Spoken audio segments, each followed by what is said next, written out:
Carlton King, former Scotland Yard Special Branch and MI6 officer and the author of Black Ops.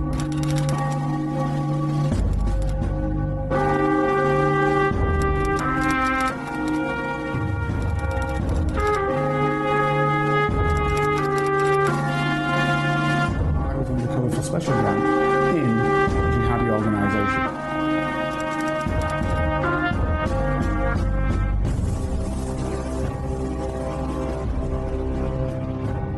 If you'd like to help Carlton keep producing the Black Spy podcast and receive episodes and information that's only available to Carlton's special Patreon agents, then you can donate as little as £3, €4 or $5 a month by signing up with Patreon. See the Black Spy podcast notes or Google Patreon Black Spy podcast and pledge your monthly amount. You can even win the opportunity to be a guest on the show. Thanks for listening, and don't forget to subscribe for free. My name is Carlton King, and welcome to the Black Spy podcast, the show that shines a light on the world of secret intelligence, national security and armed governmental personal protection operations, but actually majors in on geopolitics. This week, we're looking at part 2 of the programme I started last week. But look, let's talk about Gishlaine. Let's talk about these daddy issues. Please do. Because you know, a lot of these girls, like she used to scout for these girls. That like it's my understanding that she used to scout for most of these girls. She used to hang out with seniors at private schools on the Upper East Side or wherever, you know, so like prestigious private schools. So it was a certain type of girl that she was looking for. Right now, I'm not being generalistic, but let's just hypothesize that maybe they did have slightly wealthier fathers, and maybe those fathers were a little bit distant. But that's quite literally just, you know, a hypothesis and it's speculation. However, when you look at some of the victims who spoke out, you know, Liz Stein, who was one of them, she worked at Bendel's, I think, and then afterwards I think she worked at Bedales or Bloomingdale's, I think, right afterwards, and Gishlaine sort of placed herself like Gishlaine was like her, like she came into the store and she was like, help me choose underwear or something like that, and they kind of, you know, they built their relationship like that, right? And you know, all I'm saying is that there's a certain type of girl who would be working on the underwear counter in Bendel's in the first place, right? And then there was this other girl called Annie Farmer, and I think she was the one who, like, there were a lot of girls who were just sort of trying to get a leg up, right? So, you know, Annie Farmer and Victoria Roberts Defray, you know, the Prince Andrew one, both of those girls were trying to better their lives. You know, he was paying for them to get something that they could put on a college application. So going back to that sort of cost benefit thing, you know, that was that to them was the benefit. You know, it was that sort of, but the point is, you're using the word victim. Carlton, just hear me out. With these sorts of girls, though, and this is a question for Dr. Rachel, was the benefit to make daddy proud? Well, sorry, just before that, as I said, there's two lots of girls, because the ones that I perceive more as victims are the ones down in Florida who were school-age girls, who were 14, 15, 16, who were just picked up and were doing the massaging and whatever else they did on top of that. I don't know what they did on top of that, because that first one was supposedly suggested it was just massaging or whatever. I don't know, right? The ones that you're now talking about, who were older girls for sure, 17, 18, 19, 20, 21, 22, who were flown to islands, etc., because they were the right type of person who was going there. I question whether they can argue that they didn't know what the circumstance was. Why is somebody flying me to an island in a private jet and you're telling me I don't know what the circumstance is? So the cost-benefit analysis is there in the other direction. Did you see what I mean? Because money is the root of this evil. People want money. And the problem in the United States is people will do anything for money. They kill people for money very easily. Money is everything. If you've got no money, you're nobody there. You know, don't get me wrong, I'm not saying that other countries aren't like that, but in other countries, at least there's some element of a safety blanket. In that land, if you have no money, you're perceived as useless. And I think it's odd, isn't it? Now look, this is a question for Dr. Rachel, right? It's an odd situation, but because you know, it's my understanding that, you know, so obviously, so look,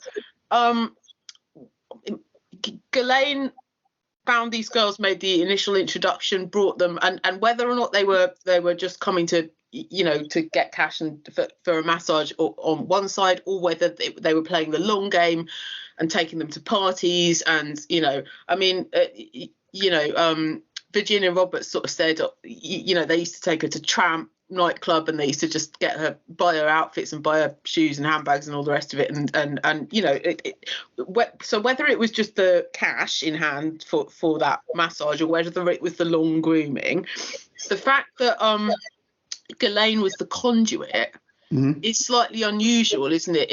And I would really like to understand the neuroscience of this, because normally if you like you know, let's say let's go back to times before the internet, but you know, you'd meet a guy, your eyes would meet across the bar, or, you know, whatever, and you know, and there would be that spark, but it would be like you and the man, or if you're, you know, I mean, let's not, I mean, I'm not dismissing other sexual preferences, but in this case it is heterosexual, right?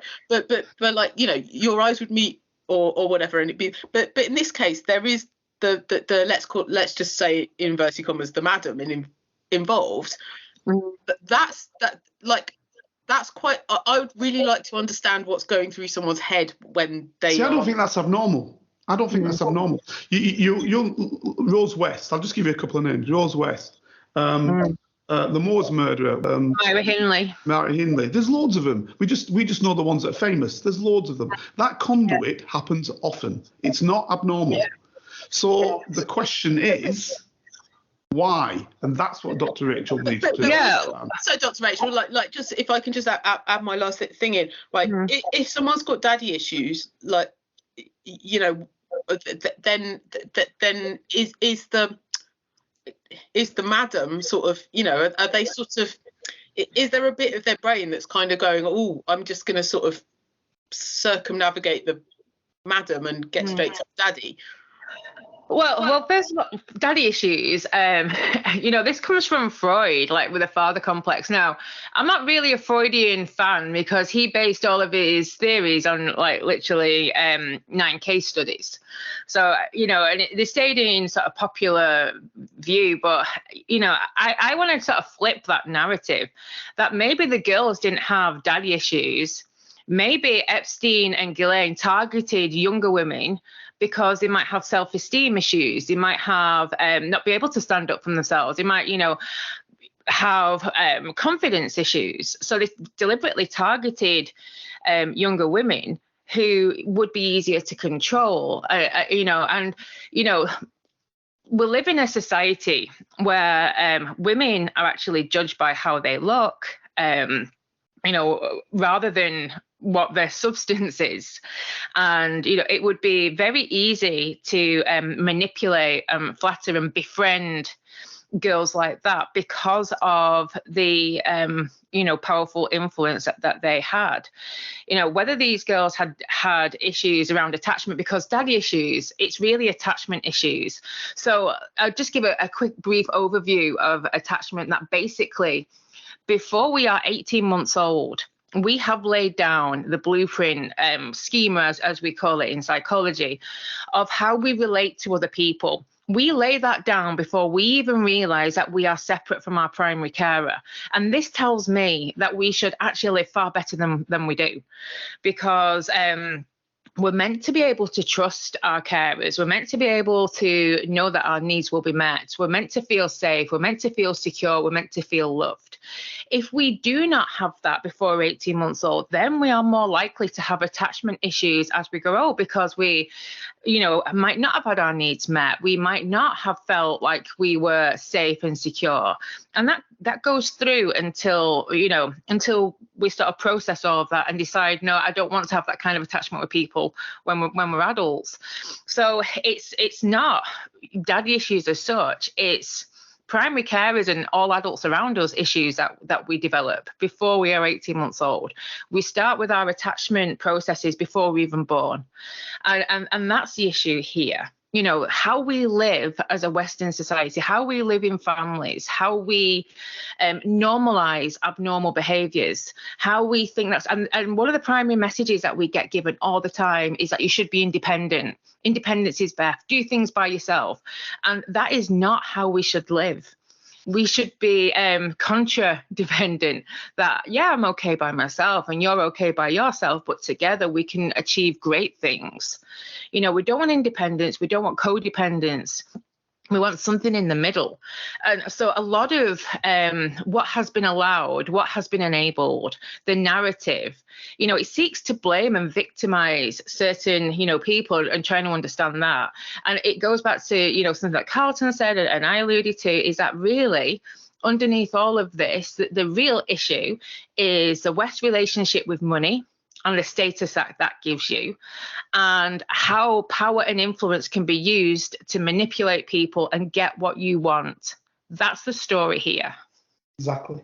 And that's what I was going to say, because what I think is the issue here, when you start looking at those type of girls that and I didn't realize this, that Gishlaine was looking at, she knows those are the type of girls who won't embarrass her on the island in a certain way because they're more cultured.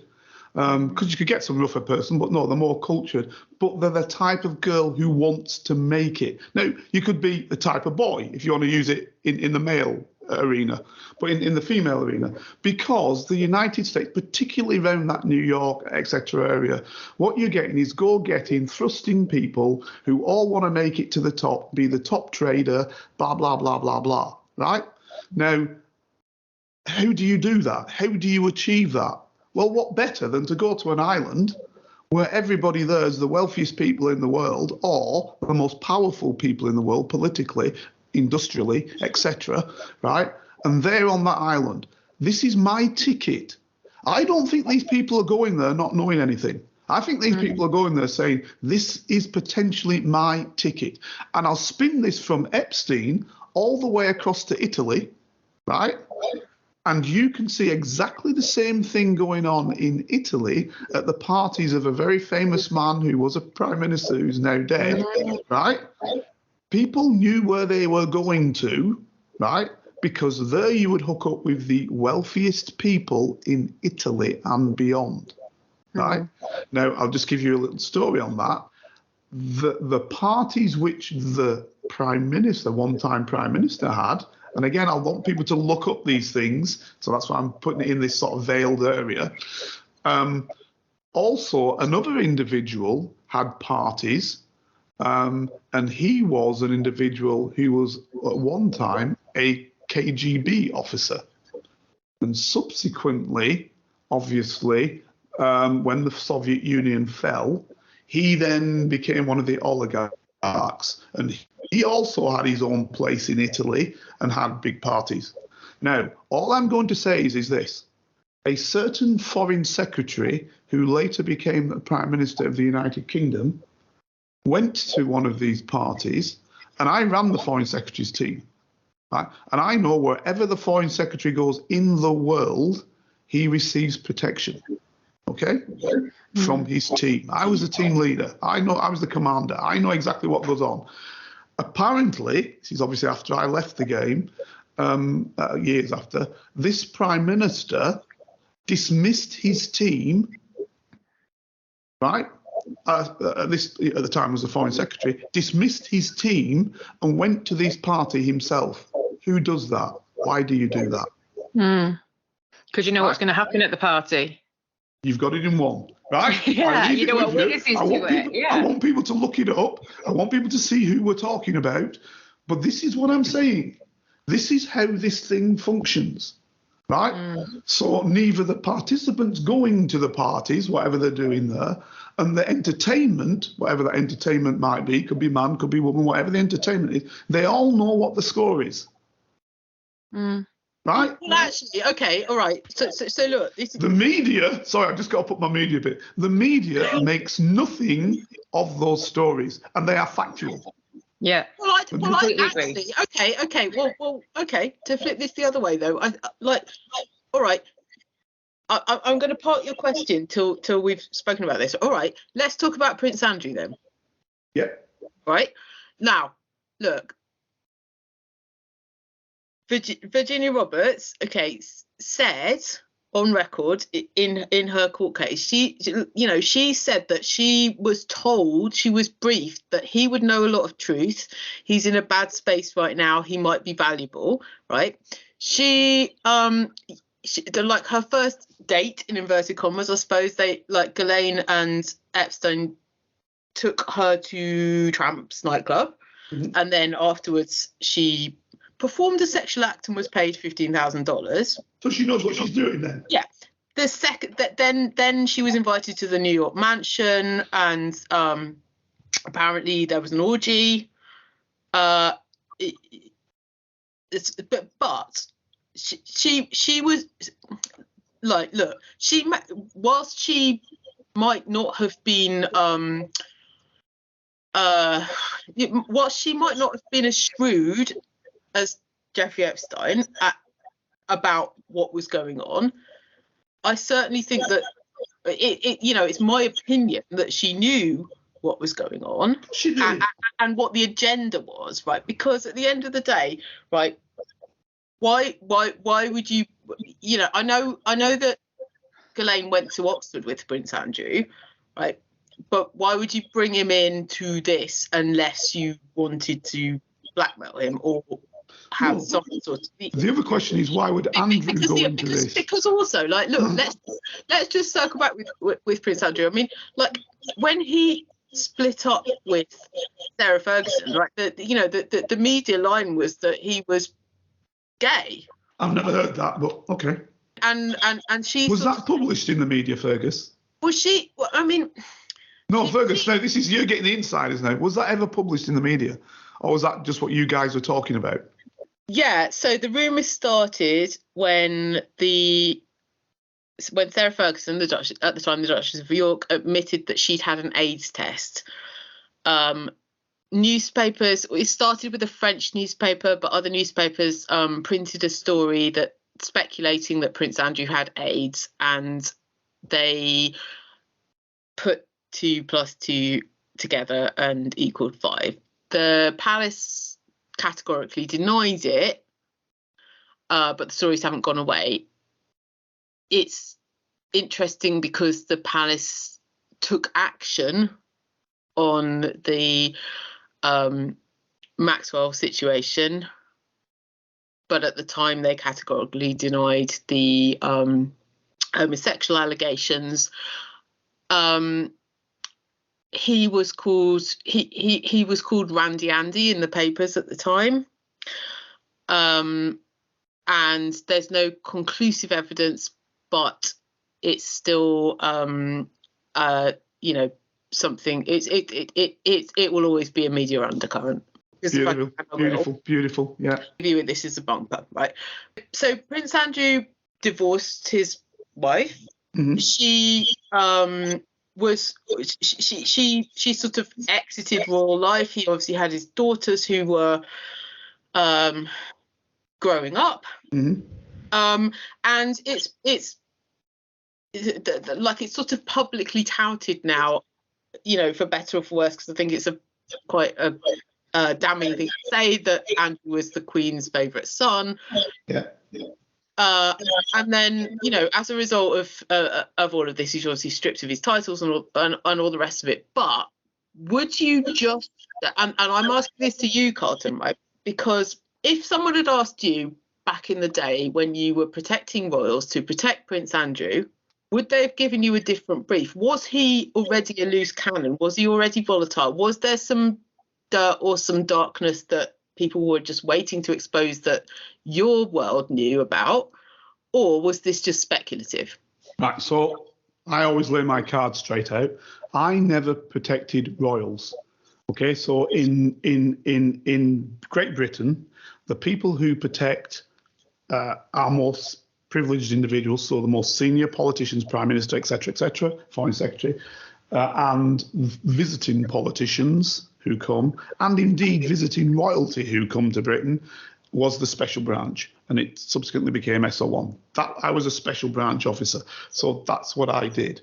Right, the people who protect royals was another unit of the Met called Royalty Protection, which was a uniform branch. They weren't in uniform, but they were a uniform branch, and all they did is protect royals. Whereas the special branch, what we were doing was we were doing political issues, and that's important because even when you're doing protection, there are political issues that are of interest, and I'll go as far as that.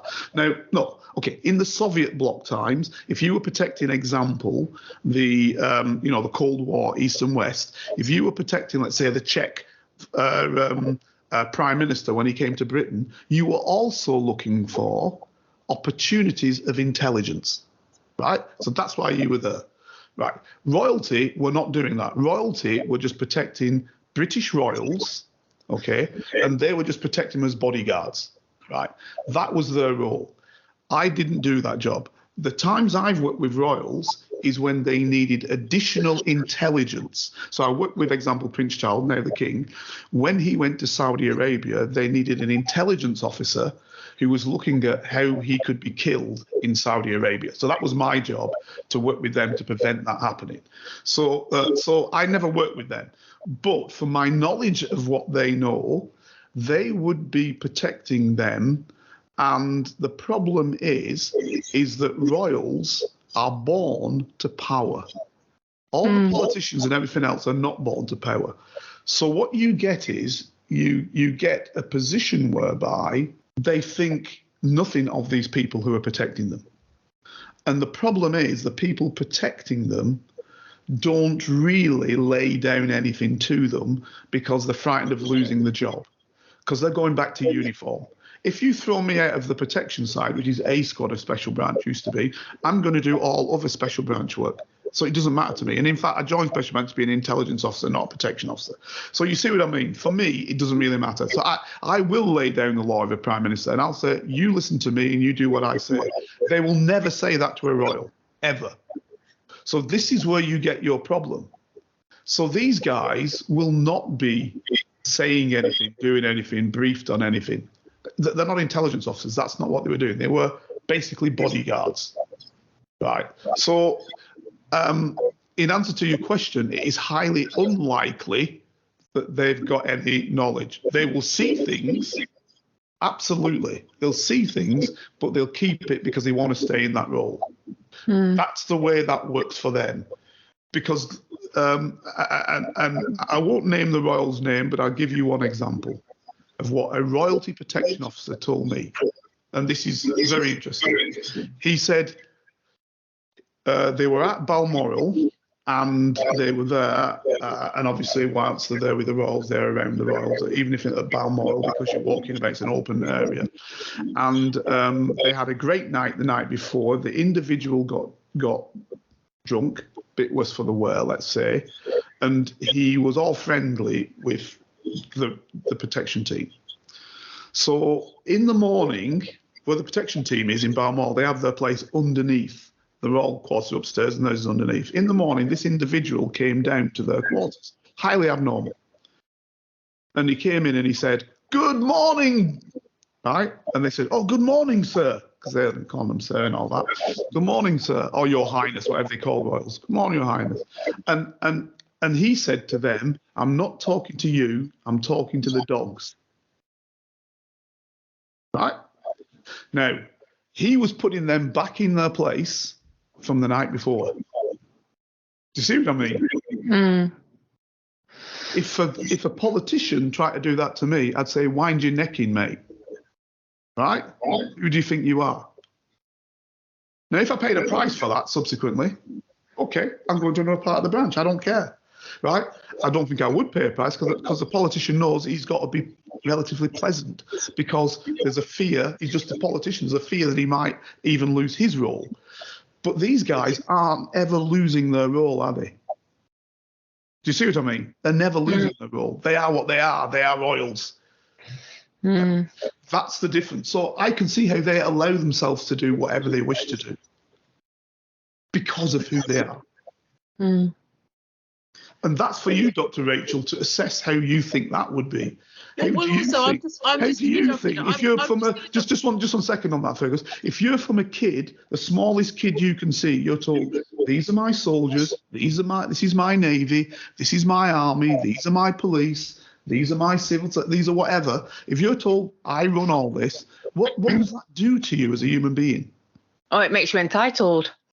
Absolutely. And again, it's like you are above the law because you are, aren't you? You are above the law. We know from, recent times that the rest of us have certain laws that we have to adhere to, particularly around property, and the royal family have completely different parameters. So we know that happens and we know that works. And this is why I can't understand the huge sycophancy that there is around the royal family. It's that they're there by privilege of birth. They've not worked to get there. They've not been elected to get there. And, probably, inviting the wrath of the royalists on this, and, so be it. But you have to, particularly in times as we're living in now with such polarity and such crisis for quite a lot of normal people, it's like, why do we need to have the constant distraction from people who actually don't live like the rest of us do? But also I mean, this is public information, but in 2012, Sarah Ferguson said she'd admitted a gigantic error of judgment. She like this was in all the papers, but basically Jeffrey Epstein paid off her debts.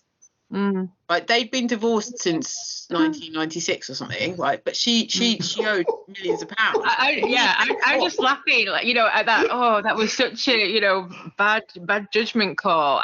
That's just saving face. She doesn't mean it. She don't mean that. She's off it. It's been found out. You see, this is remember exactly. Fergus, you remember this? Remember, because you're a newspaper. Remember Anna Sariblis? Remember that? Yes, exactly. Right. Yeah. Now, this is the thing. It was only at the time of Annus Horribilis when the public, putting pressure on the Labour Party, said, we are not paying for the cost of that burnt castle, that the royals first paid taxes. Right? All of us pay tax. They never paid any taxes. The laws of inheritance don't count for them. Yeah. These are people don't understand it. If you die in the United Kingdom intestate and you don't write down what your where your monies are going to go to when you die, and you've got a load of money sat in the bank, what most people think happens to it is it goes to the government, which is true in many places. But it's not true if you live in any royal boroughs.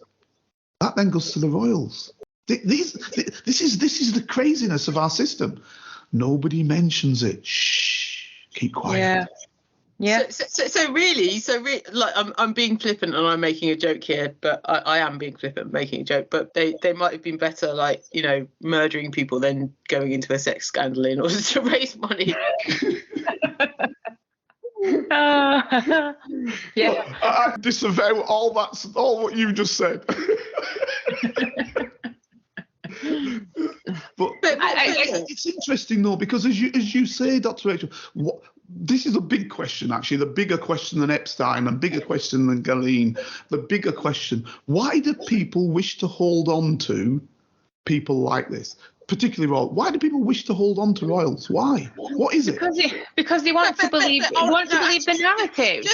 Just pause a sec, because this was exactly my question. So I'm just going to add my little bit on this and then answer it, please, Dr. Rachel. Right. What if, let's say hypothetically, that Ghislaine and Jeffrey hadn't been caught at all, what would their end game have been?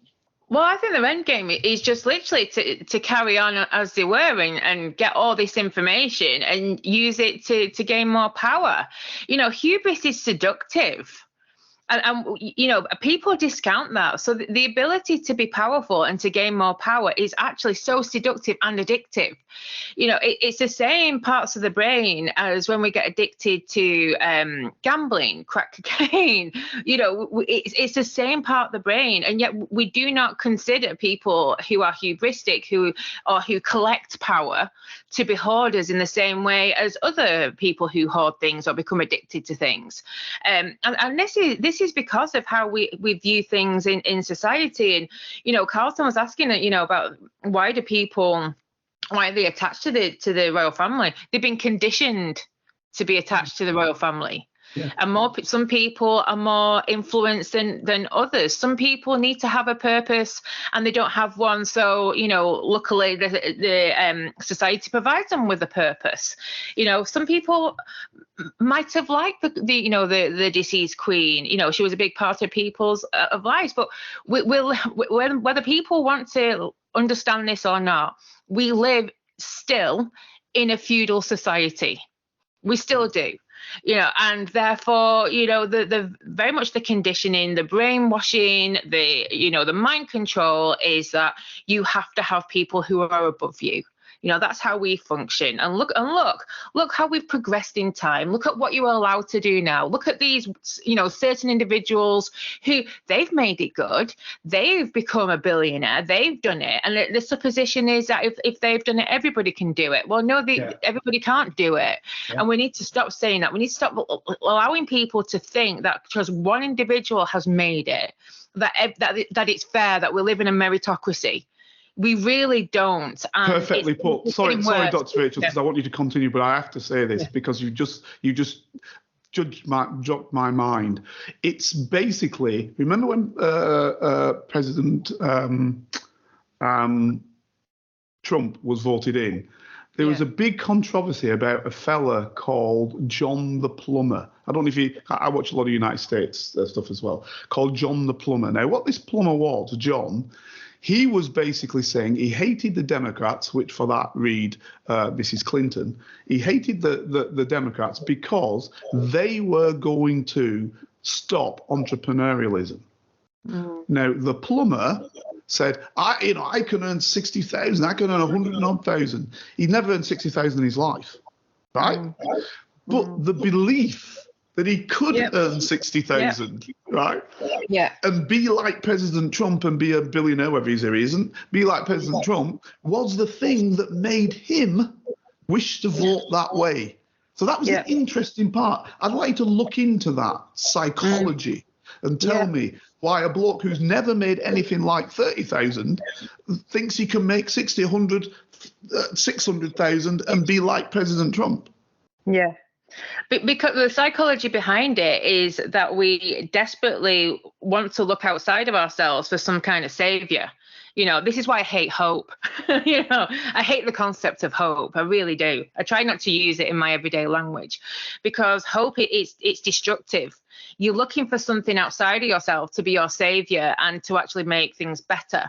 And Donald Trump promised that. And you can't from sort of the Democratic perspective where they claim to be, more about the people. They're not. No, they're not. No, they're not. And like, so from a Republican point of view, it's like, well, we want to get rid of all, red tape, all paper pushing. So really, if you don't succeed, it's your fault. Yes. And what everybody needs to realize is the system is rigged against you. It's like a huge Ponzi scheme.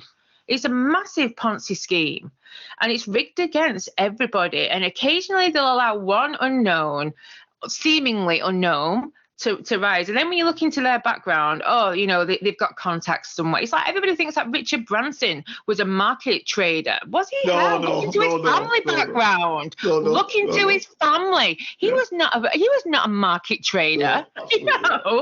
And this is a narrative, and people don't look into detail. People are distracted by headlines, and that's it. That's their knowledge around that, and they hold on to it like a hook, and don't look behind it. So they don't. Critical thinking is something I am so passionate about. We have to think. We have to go behind the headlines. Stop taking things at face value. And if there's one thing that people have to realize that comes out of this podcast that we've done today, is that there's no such thing as meritocracy. That power and control are the main model of what our society is hinged on. And in order for that to happen, there has to be compliance from the majority in believing that that's not true. The big question is for both you, Fergus, and Dr. Rachel, the big question then is, are these girls victims, which is what we want to perceive them to be put forward as, or are they people who are using their way to try and get their leg up to make their way into the game? Or do we generalize too much then when we say that? Because everybody's different, of course. I'm going to just just circling back to Dr. Rachel's point. I'm going to throw a question to you, Carlton, before we before Dr. Rachel and I give our own objective answers about the girls, right? I'm going to throw a question back to you, Carlton, which is this: who in this equation was in your opinion, or with your professional knowledge, an agent or spying for another concern, or leaking information for another concern? And would so that's question one. Mm-hmm. Question two would be, actually, if that was the case, and again, I'm just sort of hypothesizing a creative idea, would actually the girls sort of be a cover-up for that? Mm-hmm. Right. Okay. So first and foremost, I always start with, if I'm making an assessment of anything like that, I would say that I have no evidence to suggest what I'm saying one way or the other that is concrete. So a tried and untested source would be the old days, you'd say, or is more likely than not, etc., etc., etc. You put all those caveats down when you're dealing with intelligence and making an assessment, an analytical assessment based on that. I would suggest that if what we think is the case, any agency worth its salt, I'm talking now an intelligence or security agency, worth its salt, and the difference is security is internal, intelligence is external, worth its salt, okay, would want the knowledge that Epstein has supposedly gained. So if you look at it in the United States perspective, you'd say the FBI would want that knowledge and the CIA would want that knowledge. And then you could have other agencies around it, because there are several, DIA, NSA, whatever. If you look at the British, because there could be a British connection with it, then clearly the Secret Intelligence Service would like that, MI6 would like that knowledge, and the Security Service, MI5, would like that knowledge. You know, if it were there. If you look at the further connections, going back to Ghislaine's daddy, who was obviously working with Mossad, right? And I'm saying that, obviously, I'm saying that as an open perspective, because I think everybody knows that. They clearly would like that knowledge, right? And if it worked internally, then Shin Bet, which is their internal service, would like that knowledge. And you could go on and on and on with various other agencies from all over the place, because sometimes connections come at the most weird aspects that, you know, the French might have got some connection due to whatever. So anybody worth anything would want the knowledge that comes off that, even if it's just for lifestyle, i.e. just to know what the lifestyle is of these rich and famous people and people with connections. So even if it was just looking at lifestyle for them, that means not necessarily blackmail. So the Russian services now, example, which obviously in the old days used to be KGB, now we're talking FSB and SVR. They would like that knowledge. The Chinese would like that knowledge. Who wouldn't? Because the knowledge that they have seemingly collated from this island and this ranch and other bits is, worth its weight. It's worth its weight lifestyle-wise against these most, because it wasn't just politicians, it was industrialists, it was various other people that, why wouldn't you want information on these people? What we would call intelligence. Why wouldn't you? I can't say that it is the case.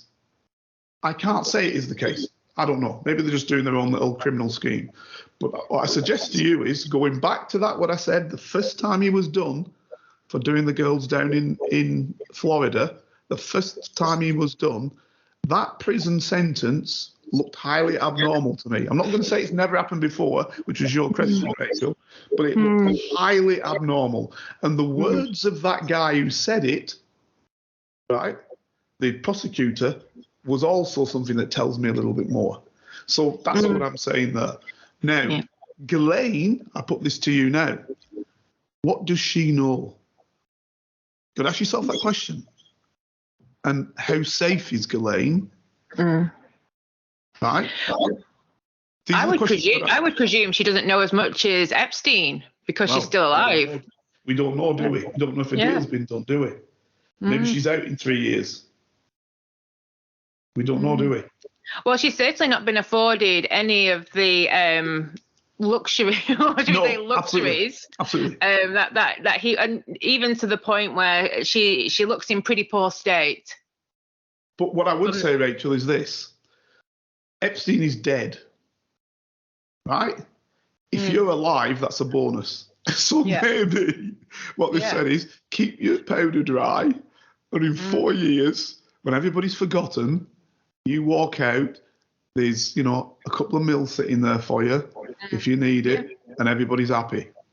Yeah, I would just sorry. Can we just also talk about like some of the madness of all of this, because the madness, like I think, is really interesting, right? So not only did she sort of hide out for ages to evade arrest.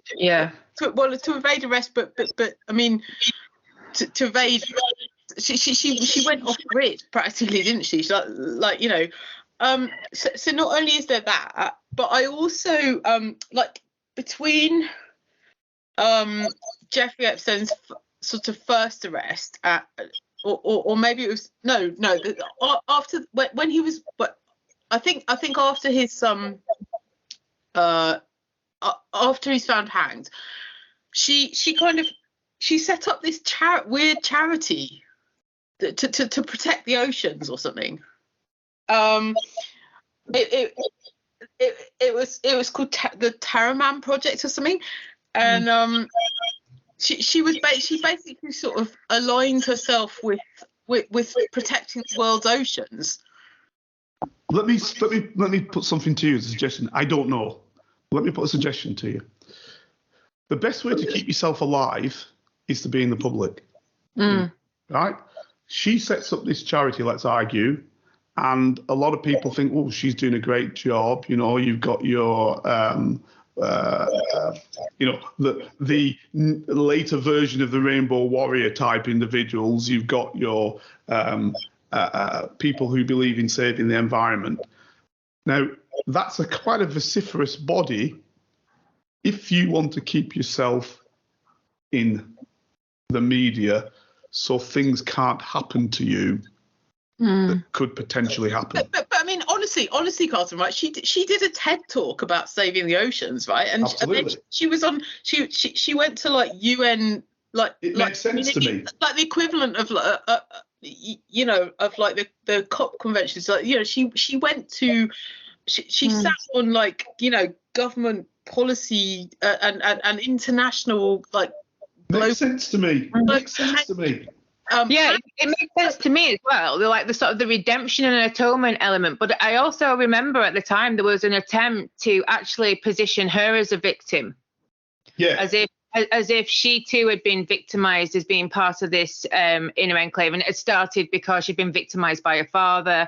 Yeah. So the positioning was very much that, you know, she was a victim, she was seeking redemption, she was seeking atonement by actually, you know, what better cause now of saving the planet?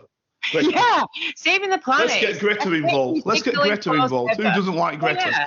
Yeah. Oh God, can you I have to sort of put my hands over my eyes. Can you even imagine if they got Greta involved? That would just be... Well, this is what she's doing, isn't it? It's a smart move. It's a very smart move, and people do have short memories, you know. And you know, Carlton asked the question about, you know, were these girls victimized? Well, in its purest form, victimization is when somebody's treated badly. You know, so yeah, you could argue that they were treated badly. They might have thought that they were, you know, the cost benefit, that they were getting something out of it, that they'd made the decision. They certainly weren't kidnapped to do it, but they were treated badly because, you know, whatever needs to, you know, exactly, you know, from all of this, you know, whatever their motivations were, maybe they were, I don't know, not intelligent enough to realize that you're always going to be a casualty of the rich and famous. Always, you know, or maybe like the Australian lady, and I don't want to say too much again, maybe like the Australian lady, you realise that, you know, there's a pot of gold here if I can just work my way through to the pot of gold. Yeah, you know, this is it. They're no longer victims, though. You know, they're at the point of resolution in the here and now. If you're looking at the purest model of what victimization is. You know, and we have to realize what I really get agitated about is, you know, the constant need in the media circus to keep people as victims, you know, to keep, and it's to feed the narrative all the time. You know, it's like this entertainment model. It's like you can sort of see the playbook in service, and the vast majority of people actually buy it hook, line and sinker, and that's what makes me sad, that people are not, they're either pleading ignorance, putting their head in the sand, or really are too stupid to see what's really going on. Question for Fergus: why does the media do this? Sorry, Fergus. She knows it was coming. You knew that. Well, yeah, but what I would say is that okay, I would say, and I was actually going to talk to you guys about the hiding out thing, and I was going to actually sort of portray this in a slightly different way, right? There are people who want to court the media,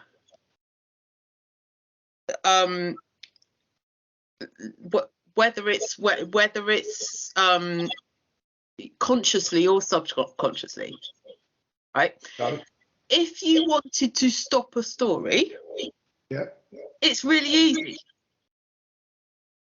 How? When I look after celebrity clients, I nix.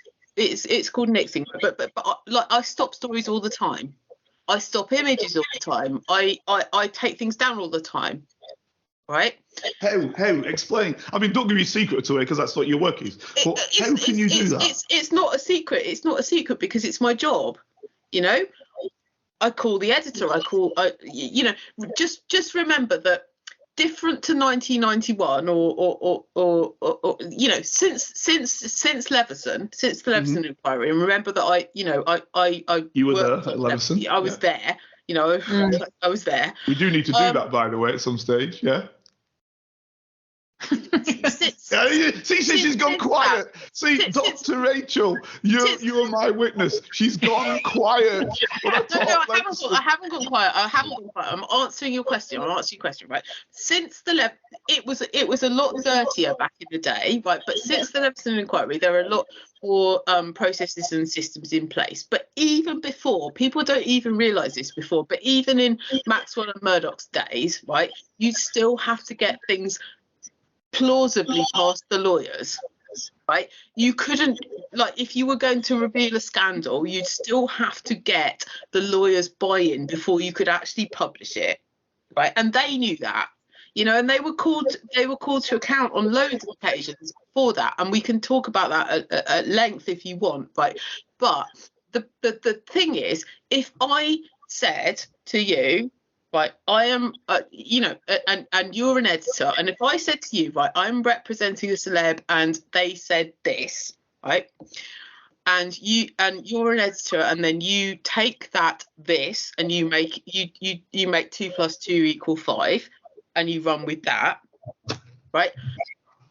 There are the way that the process works is they've written because they still need to get it past the lawyers, right? But if something goes out that's rogue, you can recall it, because, and especially in a digital age, you know, and it's important to have that level of accountability. But we've all got that level, like, you know, these days we've all got that level of accountability. Back in the day, this makes me more angry now, because your ex-boss, Mrs. Brooks, Miss Brooks, right? She got off by saying she did not know anything about phone hacking, right? Exactly. Now, you just said to me, rubbish. And honestly, we can do an episode on phone hacking. Because you just said to me that she needs that for what we would call in my game the LAs, legal attaches, legal people who have to look at our cases as well if you're doing secret intelligence work, right? So the point I'm making is you've got your LAs, you've got your legal people. And the first thing they would have said is, how do you know this story? She's the editor, so she's obviously the one running it. She must ask her people, how do you know this story's true? And they've got to say to her, oh, because we got it phone hacked, or because we got it via the phone, or whatever. Well, essentially, everybody's drilled with the 2 words plausible deniability, right?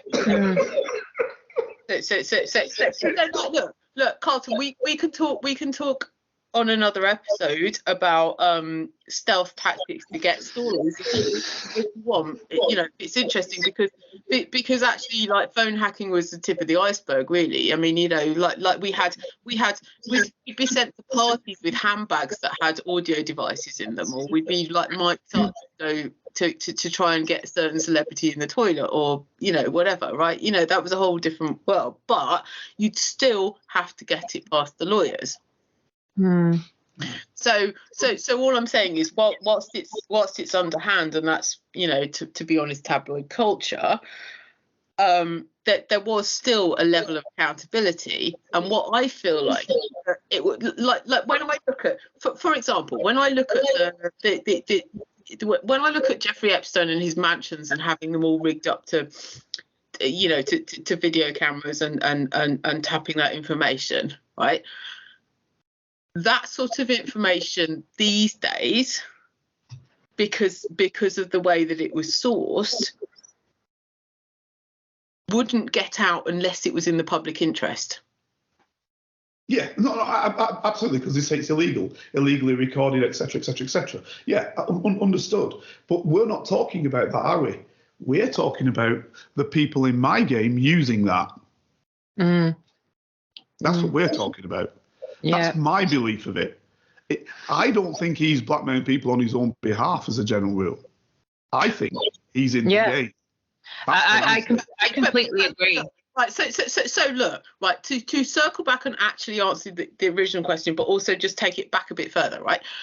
For argument's sake, if Robert Maxwell was an agent, right, back in the day when he owned several newspapers and several publishing, you know, companies, you know, in your opinion, was he an agent at the time? Because right, and let's use the proper terminology. When you say agent, what we mean is it's somebody who we have working for us who is not an officer. Okay, so right. Maybe so in other words, he's a step away.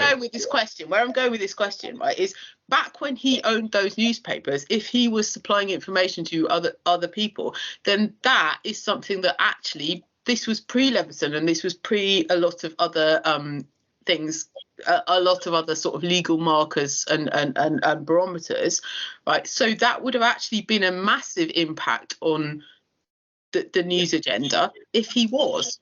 Right. When he was in the war as a war hero, as you know, in the first phase of the war, when all the countries were taken over all the way through to the east to the Soviet Union, in that first phase, before 1941, before the attack on the Soviet Union, and before the American was in, what happened was that all these individuals came to the United Kingdom, right? Now, Maxwell was an officer of Czech intelligence, which was basically run by the Brits. That is a fact. Right? I believe somewhere along the line thereafter, and this is a supposition, when the state of Israel is created, that his allegiance goes to the state of Israel, but he's also a Brit because he gets naturalized a Brit, so he's got British allegiance, right?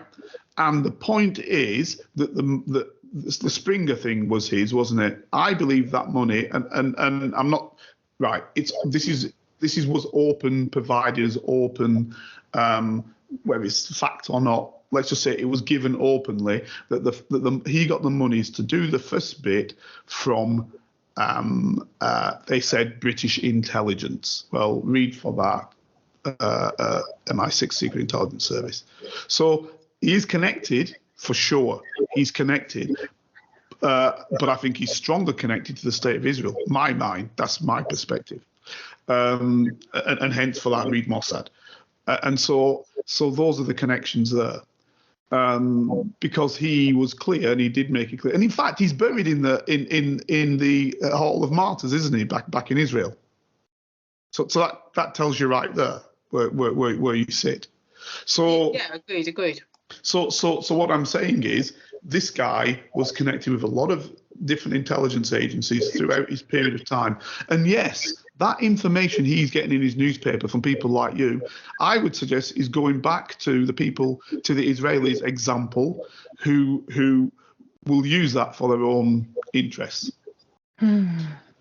So, Dr. Rachel, you see how murky that is. I mean, I'm conscious that we've gone for a long time. This will be actually part 2, because we will have part 1 halfway through. So we'll be coming to the end of part 2 when we finish the show off now.